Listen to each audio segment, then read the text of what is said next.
جب ہم رحمت کی بات کرتے ہیں تو اکثر ہم اسے صرف رحم یا دیا سمجھ لیتے ہیں، لیکن اسلام میں رحمت کا مطلب اس سے کافی زیادہ گہرا ہے۔ رحمت سمجھ کے ساتھ معافی بھی سکھاتی ہے، اور سب سے خوبصورت بات یہ ہے کہ رحمت ہمیں دوسرے کے درد کو محسوس بھی کراتی ہے۔ یہ حدیث میں رسول اللہ صلی اللہ علیہ وسلم نے رحمت کا ایک بہت گہرا اور سیدھا اصول سمجھایا ہے کہ جو رحم نہیں کرتا ان پر اللہ کی رحمت نہیں برستی۔ تو یہ صرف ایک وارننگ نہیں بلکہ اللہ کی طرف سے زندگی جینے کا ایک قانون ہے۔ اس کا مطلب یہ ہے کہ اسلام ہمیں یہ نہیں سکھاتا کہ ہم صرف اللہ سے رحمت مانگے، بلکہ یہ بھی سکھاتا ہے کہ ہم خود دوسروں کے لیے رحمت بنیں۔ اگر ہم لوگوں کی غلطیوں پر سختی کریں گے، کمزور پہ ظلم کریں گے اور غصہ اور ایگو کو رحمت پر ترجیح دیں گے تو پھر ہم اللہ کی رحمت کے حقدار کیسے ہو سکتے ہیں؟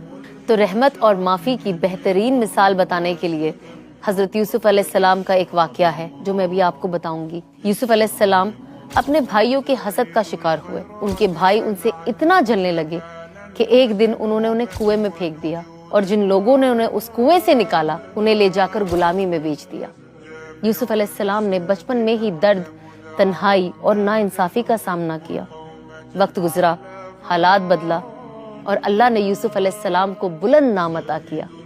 سالوں بعد وہی بھائی جو کبھی ان پر ظلم کر چکے تھے مدد کے لیے آئے، یوسف علیہ السلام کے سامنے حاضر ہوئے۔ وہ وقت تھا جب یوسف علیہ السلام کے پاس پوری طاقت تھی کہ وہ ان سے بدلہ لے سکتے تھے اور ان پہ وہی ظلم واپس کر سکتے تھے، لیکن یوسف علیہ السلام نے رحمت کو چنا، انہیں معاف کرنا چنا اور انہیں معافی دی، اور انہوں نے اپنے بھائیوں سے کہا آج تم پر کوئی ظلم نہیں ہوگا، اللہ تمہیں معاف کرے اور وہ سب سے زیادہ رحمت کرنے والا ہے۔ یہ کہانی ہمیں یہ سکھاتی ہے کہ اصل رحمت وہی ہوتی ہے جو انسان جب دکھاتا ہے کہ وہ سزا دینے کا اس کے پاس وہ طاقت ہے، لیکن پھر بھی وہ معاف کرنا چنتا ہے۔ اسی طرح اسلام ہمیں یہ سکھاتا ہے کہ رحمت صرف اپنے جیسے لوگوں تک محدود نہیں ہے، اس میں جانور بھی شامل ہے جن کے ساتھ نرمی اور خیال رکھنا بہت زیادہ ضروری ہے، بچے جن کے ساتھ پیار، صبر اور سمجھ سے پیش آنا بہت زیادہ ضروری ہے،